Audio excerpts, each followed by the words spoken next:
Assalamualaikum warahmatullahi wabarakatuh. Salam sejahtera buat sobat Sobter yang ada dimanapun.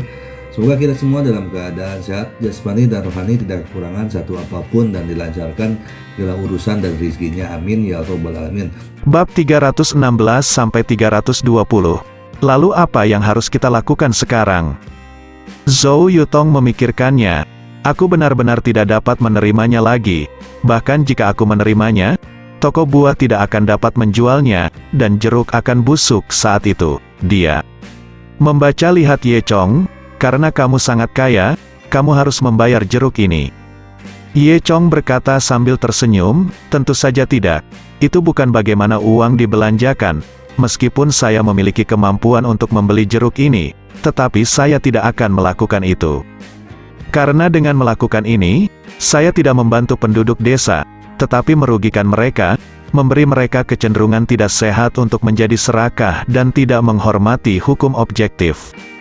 Melakukan bisnis harus sesuai dengan hukum pasar. Zhou Yutong mengangguk dan berkata, apa yang Anda katakan tampaknya sangat masuk akal. Saya benar-benar tidak mengerti bagaimana Anda dapat memiliki landasan teoretis yang begitu tinggi ketika Anda bermain-main sepanjang hari. Sepertinya saya masih perlu belajar lebih banyak. Ye Chong terdiam, berpikir mengapa dia hanya bermain-main sepanjang hari. Dia tersenyum dan berkata, ayo pergi ke desa Nanju untuk melihat. Zhou Yutong mendengus. Aku ingin pergi kepadamu, aku tidak akan pergi. Aku tidak akan pernah pergi ke tempat itu lagi. Ye Chong hanya bisa tersenyum meminta maaf. Dia berkata, jangan marah. Tempat itu tidak dapat dipisahkan dari Anda. Anda adalah sekretaris partai desa kami yang paling cakap. Apa yang akan dilakukan penduduk desa tanpa Anda? Saya tidak dapat melakukannya sendiri. Setelah mendengar pujian ini, wajah cantik Zhou Yutong sedikit memerah. Itu hampir sama. Kamu punya pengetahuan diri. Setelah itu, keduanya pergi ke desa Nanju. Sekarang, terowongan di bawah gunung dari desa Xiaoye ke desa Nanju telah dibuka, memungkinkan sebuah truk besar melewatinya. Seluruh perjalanan hanya memakan waktu 20 menit, sangat nyaman. Kecepatan Ye Chong cepat, dan dia tiba di desa Nanju hanya dalam waktu 10 menit. Begitu saya tiba di desa, saya mendengar suara berisik di dalam. Ternyata setelah Zhou Yutong pergi, Hu Dayu dan sekelompok orang datang lagi untuk membuat masalah dengan Li Zhenhua. Kepala desa, Anda harus memberi saya penjelasan hari ini, kata Hu Dayu. Li Zhenhua meletakkan tangannya di belakang punggungnya dan menatap Hu Dayu dengan marah. Apa yang kamu ingin aku katakan? Apa yang kamu ingin aku katakan? Kami akan menyerahkan keluarga dan bisnis kami, berlari ke gunung, memetik jeruk siang dan malam. Tanah di rumah saya belum ditanami, tidak ada makanan untuk dimakan tahun ini. Rumah semuanya busuk. Itu ide yang bagus ketika kamu mengambilnya. 50 yuan per kati. Tapi jangan pedulikan kami sekarang, kamu berbohong kepada kami, jangan membawa tipuan seperti itu, wajah tua. Li Zhenhua memerah, dan dia berkata dengan bersemangat, saya telah menemukan cara menghasilkan uang untuk Anda, saya harap Anda dapat menjalani kehidupan yang baik. Katakan padaku apakah itu benar. Hu Dayu mulai menghasut semua orang lagi. Itu dia, penduduk desa lainnya mengikuti. Ngomong-ngomong, ini salahmu.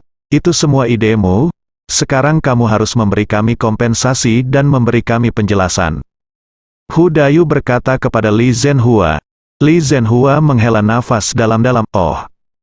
Benar-benar kata yang baik yang menghangatkan musim semi, dan kata yang buruk seperti musim dingin. Li Zhenhua sangat terluka oleh kata-kata Hu Dayu. Saat ini, Ye Chong dan Zhou Yutong masuk. Apa yang kamu lakukan? Ye Chong bertanya dengan dingin. Hu Dayu dan yang lainnya melihat Ye Chong datang, dan buru-buru mengepung Ye Chong. Kamu pengecut? Apa yang anakmu katakan di awal? 50 satu kati, tapi sekarang jeruk kita semua busuk. Anda tidak menerimanya? Biarkan jeruk kami membusuk di rumah. Bukankah itu hanya lelucon? Kami tidak menanami lahan untuk memetik jeruk, tidak ada panen tahun ini. Jadi apa yang kami makan dan minum? Hu Dayu di bawah kepemimpinannya, sekelompok penduduk desa melompat-lompat dan berteriak pada Ye Chong. Diam, teriak Ye Chong, Melihat Ye Chong marah, semua orang langsung tidak berani berbicara. Ye Chong melanjutkan, sudah kubilang sejak lama, jangan mengumpulkan terlalu banyak, kamu hanya tidak mendengarkan, dan sekarang kamu malah menyalahkanku. Pada awalnya, Zhou Yutong memang mengingatkan mereka 5 kali dan 3 kali, tetapi mereka tidak mendengarkan. Awalnya, kakek saya menunjukkan kepada Anda cara untuk menjadi kaya. Ketika Anda menghasilkan uang, Anda memperlakukan kakek saya sebagai leluhur Anda. Sekarang setelah Anda kehilangan sejumlah uang, Anda berbicara begitu buruk satu sama lain. Apakah menurut Anda itu adalah pantas? Apakah hati nuranimu dimakan oleh anjing? Setelah Ye Chong selesai berbicara, beberapa penduduk desa menundukkan kepala karena malu. Hu Dayu menelan ludahnya, dan berkata dengan enggan, apa yang harus dilakukan dengan jeruk? Ye Chong memberi pandangan kosong pada Hu Dayu, apapun yang ingin kamu lakukan, itu bukan urusanku, aku tidak peduli dengan jerukmu dari sekarang, jual ke siapapun yang kamu cintai. Penduduk desa ketakutan ketika mendengar ini. Oh, tidak apa-apa, kamu tidak bisa mengabaikannya. Kata Hu Dayu, kenapa aku tidak bisa mengabaikannya? Aku mengabaikannya saja, apa yang bisa kulakukan? Ye Chong memarahi, jangan datang ke sini untuk menculikku secara moral, aku tidak punya kewajiban untuk mengendalikanmu. Kata ke samping, mendengar kata-kata kasar Ye Chong, penduduk desa ini ketakutan, dan meminta maaf kepada Ye Chong satu demi satu. Oh, ini salah kami terlalu cemas, bukankah kami juga ingin menjual jeruk dengan cepat? Ye Chong mengabaikan mereka sama sekali. Beberapa penduduk desa menoleh ke Li Zhenhua untuk menengahi lagi, dan berkata, Kepala desa tua, maaf, apa yang Anda katakan barusan sangat kacau. Penduduk desa mengangguk berulang kali. Ye Chong masih tidak senang, berpikir bahwa kelompok orang ini makan makanan lunak dan takut akan makanan keras. Baru pada saat itulah Li Zhenhua punya waktu untuk menjelaskan kepada semua orang, teman-teman, sekretaris partai Zhou telah memberitahu semua orang bahwa jeruk tidak diterima sekarang karena toko buah tidak dapat menjualnya. Ini bukan keputusan yang dibuat oleh siapa saja, tetapi saya pasti akan memberikannya kepada semua orang. Saya akan bertanggung jawab sampai akhir, dan tolong beri saya waktu. Oke, beberapa penduduk desa mengangguk satu demi satu dan berkata, maaf, kepala desa, ini salah kami. Kami adalah terlalu cemas, hanya Hu Dayu yang belum membuat pernyataan. Berdiri di sana agak canggung. Apakah permintaan maaf berguna? Jika permintaan maaf berguna, saya bisa berlutut dan bersujud kepada kepala desa. Jika Anda meminta maaf, dia bisa mengambil jeruk Anda. Hu Dayu berkata dengan marah, permintaan maaf terserah padamu, kami tidak membutuhkan permintaan maafmu, kamu bisa pergi. Kata Ye Chong dingin. Beberapa penduduk desa lainnya datang untuk membujuk Hu Dayu untuk pergi lebih dulu, memegang lengan Hu Dayu, dan menariknya dengan tiba-tiba. Setelah semua penduduk desa pergi, Li Zhenhua duduk di tanah sambil menghela nafas, hei, apa yang harus saya lakukan? Kakek, jangan khawatir, serahkan ini padaku, dan aku akan mencari cara. Kamu kata Chong, Li Zhenhua mengangguk, aku hanya bisa mengandalkanmu. Zhou Yutong tidak mengatakan sepatah kata pun di sampingnya, dan dia sangat marah dengan sikap Hu Dayu dan yang lainnya barusan. Li Zhenhua tersenyum pada Zhou Yutong, kamu masih muda, dan aku tidak bisa menyalahkanmu karena marah sekarang, tetapi kamu harus mengerti bahwa karena kamu dalam posisi ini, tanggung jawabmu adalah memimpin penduduk desa untuk menjadi kaya. Li Zhenhua memulai pikirannya. Lagi pendidikan, dia melanjutkan, memang benar kita telah bekerja keras, tetapi ketidaktahuan penduduk desa, bukankah itu juga yang harus kita tanggung? Ini seperti anak-anak yang bertentangan dengan orang tua mereka, orang tua tidak mendukung mereka karena kontradiksi anak-anak mereka. Zhou Yutong berkata, kakek, kamu benar sekali, sepertinya aku masih harus banyak memperbaiki, aku tahu aku salah, tapi Hu Dayu itu benar-benar menyebalkan. Ye Chong tersenyum dan berkata, Hu Dayu berada dalam situasi khusus. Jangan khawatir, saya akan memberitahu dia pelajarannya. Sementara mereka bertiga berbicara, seorang pria parubaya botak masuk dari luar. Pria parubaya itu mengenakan jas dan tampak seperti anjing, dengan kamera kelas atas tergantung di lehernya. Dia memasuki desa dan bertanya, "Maaf, siapa yang bertanggung jawab di sini?" Li Zhenhua langsung mendorong Ye Chong, "Katakan saja padanya jika ada yang harus dilakukan." Ye Chong juga tidak rendah hati, berjalan mendekat dan bertanya, "Siapa kamu?" "Halo, saya reporter dari Hourly News Daily. Nama saya Jia Dakong, Anda bisa memanggil saya reporter Jia." Jia Dakong juga mengeluarkan kartu nama dan menyerahkannya kepada Ye Chong. Mendengar nama ini, Ye Chong dan Zhou Yutong diam-diam tertawa. Seluruh berita harian adalah surat kabar paling terkenal di Provinsi Jiangdong, dan bebas dari segala jenis kekuatan, sehingga berani melaporkan berita apapun, dan laporannya sangat otentik. Saat itu, agar tidak meninggalkan Zhang Xiaoyun dengan rute pelarian, Qin Yuhu mencari seorang reporter dari koran Hall Point. Hanya saja dia tidak menyangka dia menggali lubang untuk dirinya sendiri. Inti dari berita melaporkan situasi penggelapan pajak Qin Yuhu secara penuh, dan tidak memberikan muka apapun kepada keluarga Qin. Ye Chong bertanya, "Apa yang reporter Jia lakukan di sini?" Jia Dakong tersenyum, dan kemudian menjelaskan, "Oh, benar, pemimpin redaksi kami secara tidak sengaja mengetahui tentang jeruk panas di kota Beijing kami. Dia mendengar bahwa jeruk itu ternyata bisa menyembuhkan anoreksia. Belakangan, kami mengetahui bahwa daerah penghasil jeruk ini adalah desa termiskin di kota Beijing kami, sangat layak diberitakan.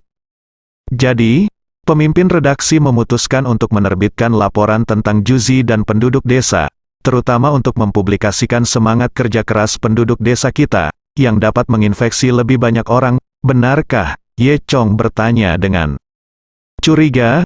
Jia Dakong tertawa, "Tentu saja.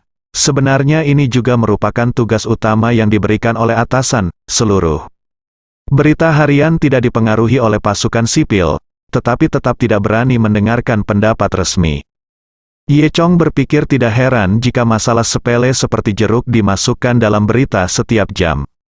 Karena ini adalah tugas yang diberikan dari atas, kita harus melakukannya dengan serius. Dalam beberapa hari, kita akan mengadakan pertemuan wawancara di sini. Pada saat itu, akan ada beberapa tamu terhormat lagi, kata Jia Dakong bersemangat, jadi pemimpin redaksi. Kirimkan saja saya untuk melakukan survei untuk melihat seperti apa situasi sebenarnya di sini. Dia sangat senang bahwa pemimpin redaksi dapat mempercayakan tugas ini kepadanya, dan ini adalah suatu hal yang baik, kesempatan baginya untuk dipromosikan dan menghasilkan banyak uang. Zhou Yutong berkata, "Bagus, ini kesempatan bagus." Jia Dakong memandang Zhou Yutong dan berkata, "Siapa ini?" "Desa berikutnya," kata Zhou Yutong. "Ternyata sekretaris cabang. Kamu setuju dengan wawancaranya, kan? Terima kasih banyak telah mendukung pekerjaanku." Sebelum Zhou Yutong dapat berbicara, Jia Dakong melanjutkan, "Kamu pasti tahu banyak tentang situasinya, dan kita dapat membicarakannya secara detail. Penduduk desa betapa sulit dan sederhananya memetik dan menjual jeruk." Zhou Yutong menggelengkan kepalanya dan berkata, "Kamerat reporter, Anda salah paham, tidak ada waktu untuk membicarakan hal-hal ini sekarang." Jia Dakong tertegun, "Bukankah ini kesempatan bagus?"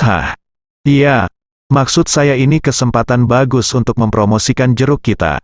Zhou Yutong berkata, "Sekarang tugas utama kami adalah menjual jeruk." Ye Chong mengangguk dan menambahkan, "Kebetulan Anda ada di sini, reporter kawan, dan kami ingin meminjam koran Anda untuk mempromosikan jeruk kami dan membantu kami menemukan yang lebih baik, pasar." Zhou Yutong setuju dan mengulurkan ibu jarinya. Keduanya sekarang bekerja sama secara diam-diam. Bahkan Li Zhenhua berkata, "Mengapa saya tidak memikirkan solusi yang baik?" Jia Dakong tidak mengerti, jadi dia bertanya, "Apa yang kamu bicarakan?" Kemudian, Zhou Yutong memberitahu Jia Dakong bahwa jeruk penduduk desa sekarang mengalami masalah. "Produksi jeruk kami terlalu besar, tetapi pasar di kota Beijing telah mencapai kejenuhan, dan kami benar-benar tidak dapat menjualnya, jadi kami perlu segera membuka saluran penjualan lainnya, rekan wartawan dapat mengandalkan Anda, Jia Dakong berkata. Ini bagaimana cara kerjanya?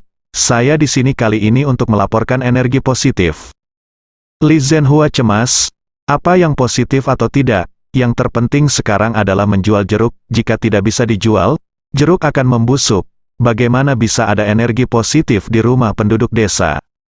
Jia Dakong mendengus dingin dan berkata, jerukmu tidak bisa dijual, apa hubungannya denganku? Yang terpenting sekarang adalah memegang wawancara dengan baik. Apakah kamu tidak mengerti? Untuk menyelesaikan target bisnisnya, dia benar-benar tidak peduli tentang apapun. Dia sama sekali tidak peduli dengan kehidupan penduduk desa ini. Zhou Yutong tidak senang lagi. Di mana kami punya waktu untuk melakukan wawancara sekarang? Jika Anda tidak membantu kami, cepat pergi, jangan buang waktu Anda di sini, kami masih harus mencari penjualan. Jia Dakong mendengus, melihat pada Zhou Yutong dan berkata, kamu adalah sekretaris partai desa, kan? Dan kepala desa, kan? Baiklah, kamu tunggu aku. Zhou Yutong mengerutkan kening dan bertanya, siapa itu? Jia Dakong tersenyum dan berkata, atasanmu. Zhou Yutong menjawab telepon, dan itu memang atasannya.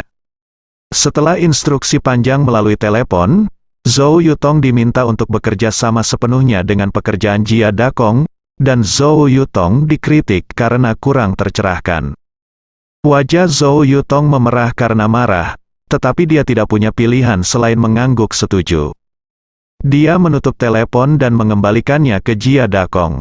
Jia Dakong tertawa dan berkata, bagaimana, kamu bisa mulai bersiap sekarang? Zhou Yutong mendengus. Jia Dakong melanjutkan, saya akan memberitahu Anda apa yang harus disiapkan nanti.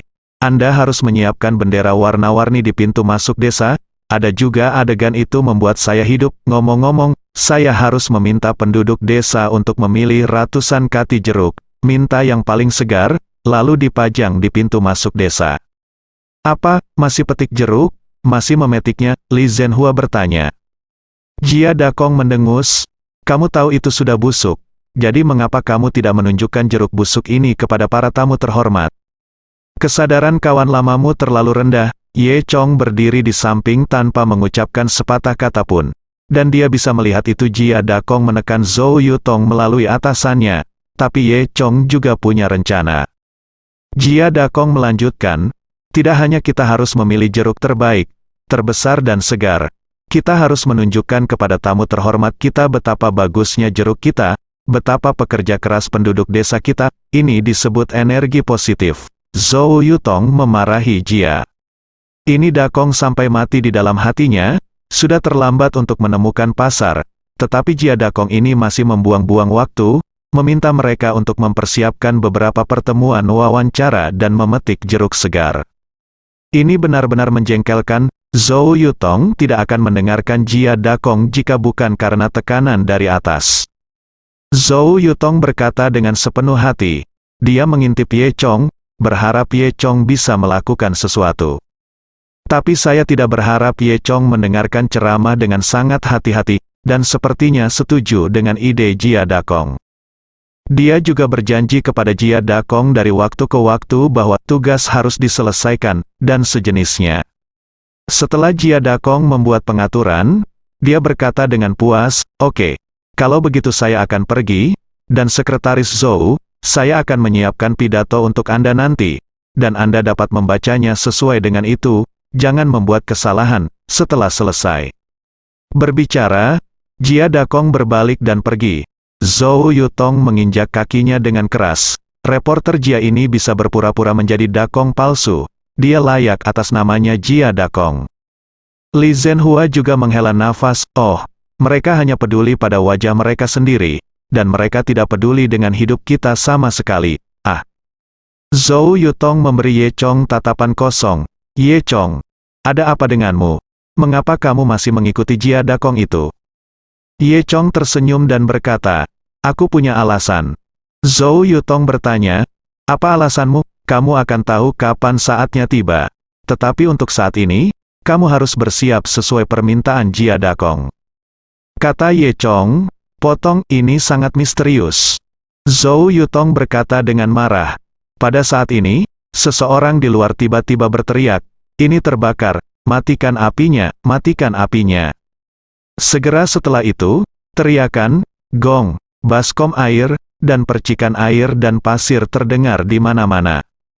Ye Chong, Zhou Yutong, dan Li Zhenhua berlari keluar desa dengan tergesa-gesa, dan mereka melihat asap hitam tebal membubung ke langit tidak jauh dari sana. "Bukankah itu rumah Hudayu?" Li Zhenhua berkata. Setelah itu, ketiganya lari ke rumah Hudayu.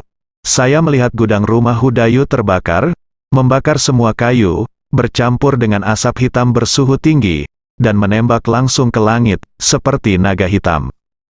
Penduduk desa menuangkan air ke api dengan wastafel, ember, dan peralatan lainnya, dan beberapa orang menggunakan sekop untuk mengangkat pasir dan menutupi api. Akhirnya, setelah lebih dari setengah jam, api di rumah Hudayu padam, dan jeruk di gudang, yang jumlahnya lebih dari 200 kati, semuanya terpanggang menjadi abu. "Apa yang terjadi? Bagaimana bisa terbakar?" Li Zhenhua bertanya dengan heran. Api padam, dan wajah penduduk desa ini sedikit banyak menghitam oleh api. "Betul, bagaimana bisa sesuatu yang begitu bagus bisa terbakar?" Penduduk desa juga penasaran. "Aku memesannya sendiri." Hudayu berjongkok di tanah dan berkata dengan mata kosong. "Kamu memesannya sendiri? Kenapa?" Li Zhenhua bertanya lagi. Hudayong tiba-tiba berkata dengan bersemangat, "Saya hanya tidak ingin hidup. Jeruk yang saya petik sangat keras. Saya berpikir untuk menukarnya dengan uang dan menyimpannya untuk mengemis bibi, bayi, tapi sekarang jeruk bisa tidak dijual. Tidak ada makanan di ladang. Jadi kenapa aku masih hidup? Lebih baik mati. Mari kita semua mati bersama." Saat dia berkata, Hudayu ingin mengambil obor di sebelahnya dan membakar yang lain, gudang. Ye Chong naik dan menamparkan wajah Hudayu, yang membuat Hudayu bangun. Baru saja Hudayu telah memasuki keadaan gila. Jika tidak ada orang di sekitarnya, dia dapat melakukan apa saja. Li Zhenhua menggelengkan kepalanya dan memarahi, "Dayuhu, bagaimana kamu bisa begitu tidak sabar? Kamu sudah sangat tua. Bagaimana mungkin kamu bahkan tidak sebaik-baik? Kamu benar-benar akan mati semakin lama kamu tumbuh." Kemudian, Jia Dakong datang lagi, katanya untuk memeriksa bagaimana persiapan Zhou Yutong dan yang lainnya. Zhou Yutong membawa Jia Dakong ke desa untuk berkeliling di sekitar beberapa keluarga, yang telah ditentukan oleh Zhou Yutong. Biarkan mereka menyimpan jeruk di halaman dan memilih yang busuk. Jia Dakong sangat puas setelah membacanya. Tidak buruk, Sekretaris Zhou. Benar-benar tidak mudah untuk mengatur tempat pertemuan yang begitu baik dalam waktu sesingkat itu. Zhou Yutong tersenyum dan mengangguk. "Di mana? Ini juga untuk selesaikan penjelasan yang disebutkan di atas. Ini adalah misi." Jia Dakong mencibir, dan berkata dalam hatinya, "Kamu telah mengetahuinya kali ini. Jika Anda tidak memberi saya kekuatan, Anda tidak akan bekerja keras untuk saya." Dia dengan bangga berkata, "Lusa, wawancara akan dijadwalkan untuk lusa, kamu harus bersiap." Jia Dakong mengeluarkan manuskrip lain, menyerahkannya kepada Zhou Yutong, dan berkata, "Ini adalah pidato yang saya tulis. Anda harus menuliskannya ketika saatnya tiba. Naskahnya sudah tidak asing lagi." Zhou Yutong mengangguk. Jia Dakong berkata dengan cemas lagi, "Ngomong-ngomong, pada hari pertemuan, tempat di pintu masuk desa harus diatur dengan baik, bendera warna-warni dan tim gong dan gendang harus sangat diperlukan." "Bagus." Setelah itu, Jia Dakong pergi dengan bangga. Zhou Yutong berkata dengan marah, lihat dia masih seorang reporter, melalaikan tugas."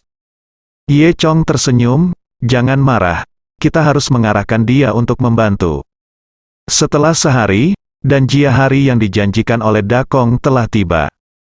Seluruh desa Nanju benar-benar dihiasi dengan lampu dan hiasan di ruang terbuka di depan pintu masuk desa. Sebuah lapangan besar dikelilingi oleh bendera berwarna. Beberapa meja diletakkan di sisi timur alun-alun sebagai mimbar. Anak-anak di desa memegang wastafel, gong, dan benda-benda lain di tangan mereka, mengetuk dan berteriak, selamat datang, sambutan hangat." Ye Chong dan Zhou Yutong berdiri berdampingan di ruang terbuka. Pada saat ini, Li Zhenhua datang menghampiri. Xiao Chong, apakah kamu yakin? Bisakah masalah hari ini diselesaikan? Ye Chong tersenyum dan berkata, tentu saja. Bisa, kakek, jangan khawatir, itu sebabnya dia dan Zhou Yutong membuat rencana untuk menjadi blockbuster di pertemuan wawancara. Saat ini, sebuah mobil penumpang kecil berhenti di pintu masuk desa.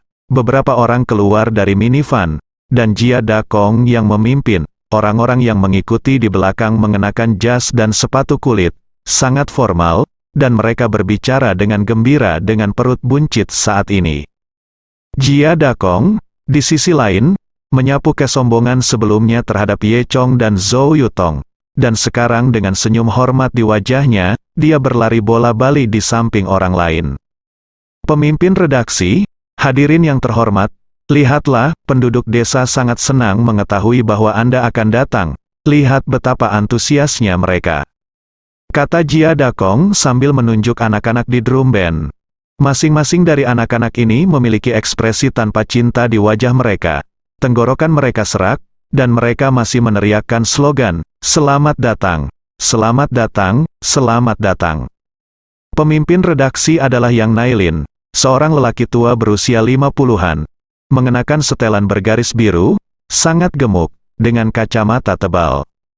Bagus, sangat bagus, lihat betapa bahagianya boneka-boneka ini. Mata Yang Nailin tampak tidak terlalu baik, kemudian, dia melambaikan tangannya dan berkata, "Oke, baiklah anak-anak, berhentilah berteriak, tidak baik merusak suaramu, pergi dan bermain." Anak-anak lega, dan segera lari, bahkan wastafel di tangan saya. Tidak mau gong dan gong lagi, saya takut jika saya berlari terlalu lambat, saya akan ditangkap dan terus berteriak. Yang Nailin memberi isyarat mengundang orang-orang di belakangnya, lalu naik ke mimbar bersama. Ye Chong, Zhou Yutong dan Li Zhenhua sedang menunggu di samping mimbar.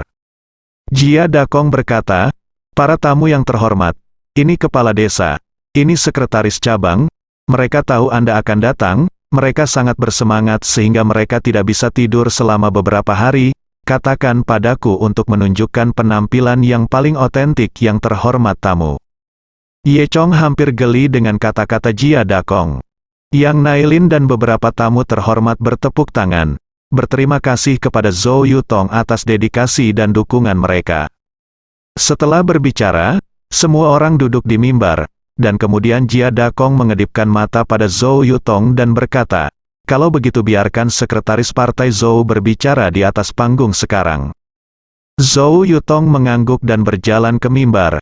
Dia berkata, para tamu yang terhormat, pemimpin redaksi yang, halo, saya Zhou Yutong yang bertugas memetik dan menjual jeruk di desa ini. Jia Dakong menyiapkan pidato untuk saya, tetapi ada sesuatu yang ingin saya katakan hari ini.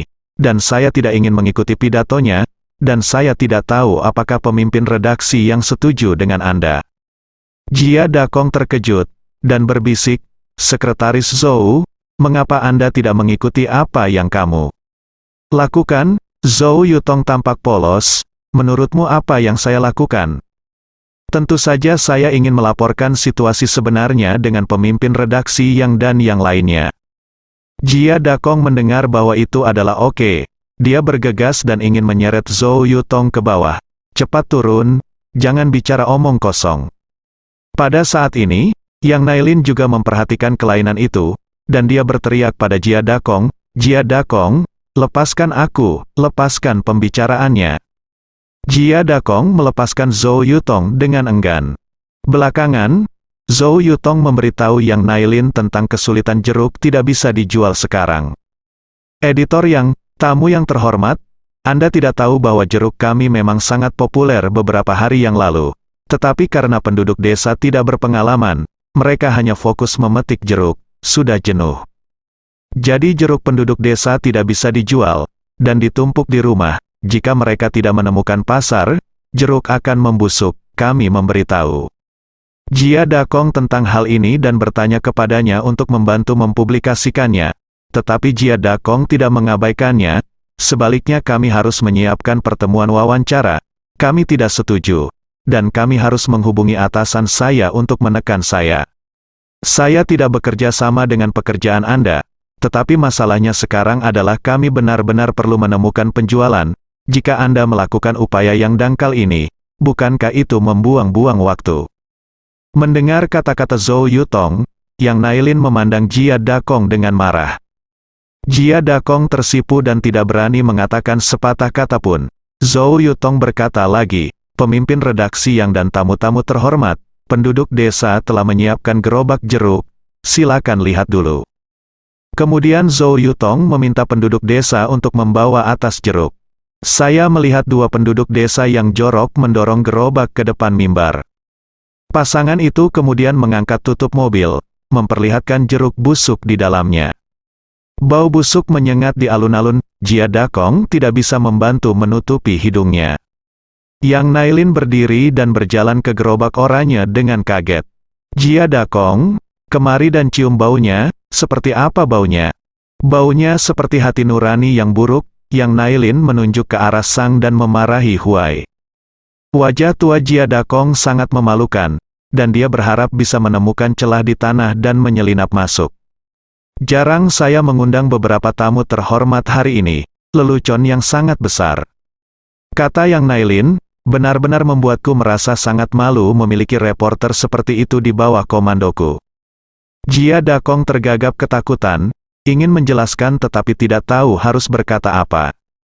"Cukup, tak perlu dikatakan, kamu tidak harus datang kerja besok," teriak Yang Nailin. Kaki Jia Dakong lemas, dan dia merosot ke tanah dengan ekspresi pahit di wajahnya. Kemudian, Yang Nailin menghampiri Zhou Yutong. "Sekretaris Zhou, terima kasih telah mengatakan yang sebenarnya hari ini." Zhou Yutong tersipu dan berkata, "Tidak ada cara lain bagi kami untuk melakukan ini." Yang Nailin tersenyum dan berkata, "Oke, ini benar-benar anak muda, dia punya ide, berani berpikir dan melakukannya." Zhou Yutong sedikit malu dengan pujian itu. Yang Nailin berkata lagi, "Jangan khawatir, serahkan masalah ini kepada saya. Setelah saya kembali, saya akan segera menulis beberapa laporan, dan saya pasti akan memperluas penjualan jeruk Anda." Kepala Yang Zhou Yutong dengan senang hati mengatakannya. Setelah itu, Yang Nailin dan lainnya meninggalkan tempat kejadian. Zhou Yutong juga menghela nafas lega. Ye Chong mendekat sambil tersenyum. "Jika bukan karena kamu, Yang Nailin ini tidak akan tergerak." Zhou Yutong berkata, "Sebenarnya, ini rencanamu. Jika bukan karena rencanamu, aku takut Jia Dakong tidak akan memindahkannya. Pemimpin redaksi Yang dan yang lainnya datang ke sini, jadi kami tidak akan memiliki kesempatan ini." Li Zhenhua berjalan sambil tersenyum. "Kalian berdua, berhenti saling memuji, kalian keduanya baik." Keesokan harinya, seluruh halaman berita inti melaporkan insiden desa Nanju di seluruh halamannya, yang menyebabkan kegemparan di seluruh provinsi Jiangdong. Di satu sisi, perbuatan desa Nanju menyentuh banyak orang. Di sisi lain, semua orang juga mengetahui tentang jeruk ajaib yang dapat menyembuhkan anoreksia ini. Dengan publisitas surat kabar, jeruk di desa Nanju menjadi populer kembali. Dalam masyarakat saat ini, bahkan bau anggur pun takut masuk ke gang yang dalam. Selama ada iklan, mudah untuk membuka saluran penjualan. Segera, beberapa saluran penjualan telah dibuat di seluruh provinsi Jiangdong. Inventaris penduduk desa terjual habis dengan cepat, dan sekarang mereka menjual sebanyak yang mereka pilih, dan persediaan melebihi permintaan. Semua penduduk desa sangat gembira. Penduduk desa yang mengeluh tentang Li Zhenhua dan Ye Chong juga meminta maaf kepada mereka. "Izinkan saya mengatakan bahwa saya benar-benar tidak memiliki hati nurani. Sekarang saya tahu saya salah. Mereka pasti akan mengikuti kepala desa tua dan Ye Chong di masa depan." Hu Dayu adalah satu-satunya yang berjongkok di rumah setiap hari, menyesal sampai mati. Karena dorongan hati hari itu, dia membakar semua jeruk. Jelas 100 kati jeruk itu bisa dijual seharga 5.000 yuan. Bahkan jika ada yang busuk, setidaknya masih bisa dijual seharga 3.000 yuan. Inilah yang dia kerjakan dengan sangat keras untuk dipilih, tapi membakar dirinya sendiri. Apa-apaan ini? Siapa tahu jeruk itu bisa dijual lagi. Jika aku tahu lebih awal, jerukku tidak akan gosong. Hu Dayu berjongkok di kaki tembok, bergumam pada dirinya sendiri dengan marah, dan menamparkan jeruk itu dengan tangannya yang besar tengkoraknya sendiri. Untuk menebusnya, Hu Dayu mulai memetik jeruk di pegunungan siang dan malam. Tetapi ketika dia meminta Zhou Yutong untuk menjual jeruk, Ye Chong menolak untuk menerimanya. Dayu Hu, kakekku mencoba yang terbaik untuk menunjukkan cara agar penduduk desa menjadi kaya. Tidak apa-apa jika kamu tidak mengerti, tapi kamu menyalahkan kakekku tanpa hati nurani dan membuatnya sedih. Kenapa aku harus membantumu? Mulai sekarang, saya tidak akan menerima jeruk Anda. Jika Anda memiliki kemampuan, Anda dapat menemukan cara untuk pergi. Hu Dayu tercengang, bagaimana dia bisa memiliki kemampuan untuk menjualnya sendiri? Bahkan jika dia membawa sekeranjang jeruk dan berlari sejauh puluhan mil di jalan pegunungan untuk menjualnya, dia tidak mengatakan apakah dia akan menjualnya atau tidak. Sedikit uang yang dia jual tidak cukup baginya untuk menjalankan tugas. Dan melihat jeruk penduduk desa menghasilkan uang dari hari ke hari, bagaimana mungkin Hu Dayu bersedia? Dia memohon pada Ye Chong, aku tahu aku salah. Aku tidak akan pernah berani, maafkan aku kali ini, ambil jerukku. Ye Chong mendengus, tidak ada biaya. Hu Dayu tidak punya pilihan selain memohon pada Li Zhenhua lagi, dengan ingus dan air mata. Li Zhenhua akhirnya melunakkan hatinya, Xiao Chong, kamu lihat bahwa keluarga Dayu juga sangat sulit. Dia terlalu cemas untuk mengatakan bajingan seperti itu. Jika Anda ingin saya mengatakannya, maafkan dia sekali saja. Ye Chong mendengus. Zhou Yutong juga merasa kasihan pada Hu Dayu, dan berkata, Ye Chong, dengarkan saja kakekmu. Mari beri Paman Dayu satu kesempatan lagi. Jika dia berani berbicara omong kosong di masa depan, kami akan memotongnya. Kontak. Ye Chong mengangguk dan berkata, Dayu Hu, lain kali, tidak ada yang bisa memintanya. Hu Dayu mengangguk, kagum di dalam hatinya, jangan berani, saya tidak akan pernah berani berbicara omong kosong lagi. Insiden oranye di desa Nanju diselesaikan dengan sempurna. Apa yang tidak diharapkan Zhou Yutong adalah bahwa atasan yang meneleponnya sebelumnya juga diekspos oleh seluruh berita setiap hari, dan didorong turun. Setelah itu, Ye Chong dan Zhou Yutong kembali bersama-sama pergi ke desa. Ngomong-ngomong, Yutong, kamu tahu cara menggunakan komputer, kan? Ye Chong bertanya, tentu saja, ya, bisakah kamu mengajariku cara melakukan obrolan video di komputer? Tanya Ye Chong. Zhou Yutong bertanya dengan rasa ingin tahu, dengan siapa kamu ingin mengobrol?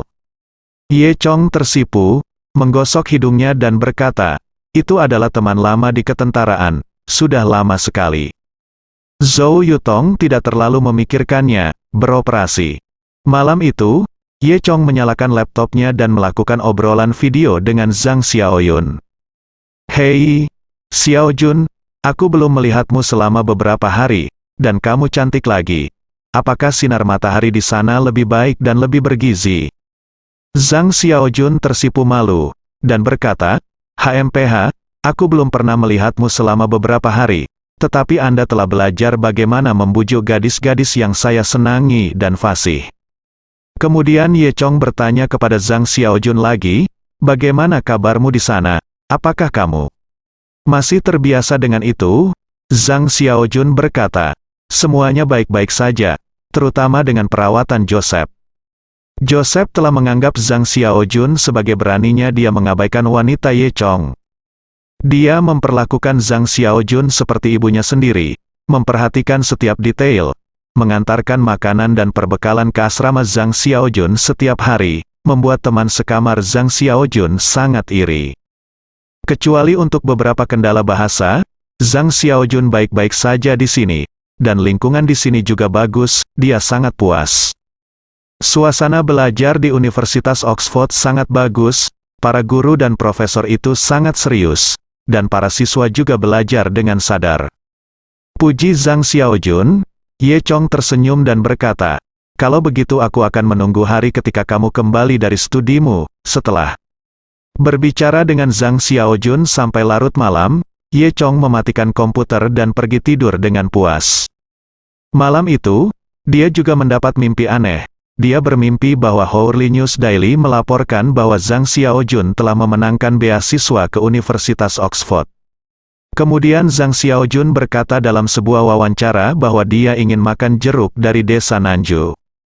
Akibatnya, Zhou Yutong menolak memberi Zhang Xiaojun apapun untuk dimakan, dan bahkan mengatakan bahwa Ye Chong eksentrik atau semacamnya. Keesokan paginya, Ye Chong berdiskusi dengan Zhou Yutong bahwa untuk mencegah insiden oranye terjadi lagi, Ye Chong ingin membentuk tim manajemen profesional.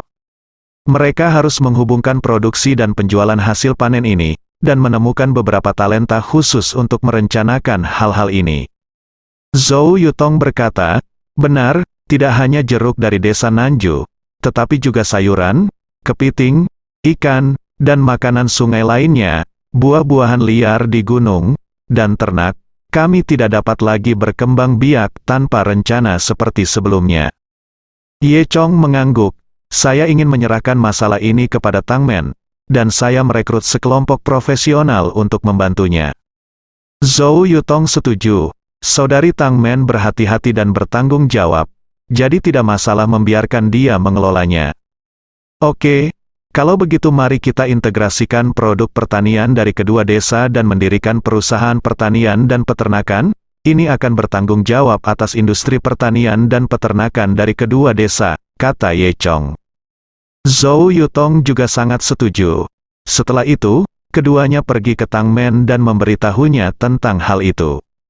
Setelah Tang Men mendengar ini, dia melambaikan tangannya dengan cepat, dan berkata dengan wajah memerah, apa yang bisa saya lakukan? Saya hanya seorang wanita pedesaan. Jika Anda meminta saya untuk mengelola perusahaan atau sesuatu, saya khawatir saya tidak bisa melakukannya dengan baik, dan itu akan menunda pekerjaan Anda dengan sia-sia. Ye Chong berkata, Sister Man, jangan khawatir. Saya membiarkan Anda mengambil alih manajemen, dan saya akan menemukan beberapa talenta di bidang ini untuk membantu Anda nanti. Dan Anda bisa menjadi penjaga toko lepas tangan seperti saya, Zhou Yutong. Bai melirik Ye Chong. Dia berkata kepada Tang Men, Sister Man, jangan dengarkan omong kosongnya. Ye Chong adalah seorang penjaga toko dalam segala hal. Tetapi Ye Chong benar dalam satu hal. Anda hanya perlu bertanggung jawab menanam di desa. Tidak apa-apa, dan saya akan menyerahkan sisanya kepada para profesional. Tang Men setuju dengan penuh semangat, sungguh. Saya tidak menyangka bahwa saya akan dapat mengelola perusahaan suatu hari nanti. Sebenarnya beberapa produk pertanian di bawah tangan Ye Chong sudah berskala besar, namun kini tinggal diintegrasikan saja, sehingga perusahaan pertanian dan peternakan dapat dengan mudah didirikan. Karena hasil pertanian semuanya ada di desa tersebut, desa Xiaoye dipilih sebagai alamat perusahaan. Ye Chong akan berbalik dan membangun gedung perusahaan di desa. Tentu saja namanya pertanian dan peternakan Longshan, dan tentu saja merupakan industri di bawah grup Longshan. Ye Chong terkadang merasa lucu bahwa grup Dewa Naganya bahkan belum selesai membangun gedung perkantoran, tetapi sudah ada beberapa properti di bawahnya, dan semuanya layak. Sejak kematian keluarga Qin, ada banyak properti tersisa yang tidak dipedulikan oleh siapapun, dan itu telah menjadi potongan daging paling gemuk di kota Beijiang. Selain perusahaan logistik Yuhu yang sudah ditempati Ye Chong, keluarga Qin juga memiliki perusahaan besar di beberapa industri termasuk catering, pariwisata, dan produk perawatan kesehatan. Di kota Beijiang, selain keluarga Lu, Lin Tianqi dan Su Yuqian termasuk keluarga yang tersisa. Keluarga Lu secara alami meremehkan persaingan untuk industri ini. Oleh karena itu, properti ini jatuh ke tangan Lin Tianqi dan Su Yuqian. Secara alami, industri ini telah digunakan untuk memperluas perusahaan wine mereka, dan sekarang ukuran perusahaan wine tersebut bahkan 2 kali lipat dari ukuran aslinya. Pasar di kota Beijiang tidak dapat lagi menampung perusahaan anggur berskala besar. Lin Tianqi dan Su Yuqian berencana mendirikan cabang di Luzhou. Ye Chong juga mengatakan bahwa ini adalah kesempatan yang baik, dan dengan sahamnya di Yuzhilu, seharusnya mudah untuk memindahkan perusahaan anggur ke sana. Dia mendiskusikan masalah ini dengan Tang Chun, dan Tang Chun juga menganggap itu layak. Sekarang, Proyek pondasi Gunung Panlong telah selesai, dan proyek lanjutan hanya perlu dilakukan selangkah demi selangkah. Oleh karena itu, Tang Chun tidak perlu menghabiskan banyak waktu di Gunung Panlong. Tang Chun Zeng berencana memperluas bisnis kecantikan ke Luzhu.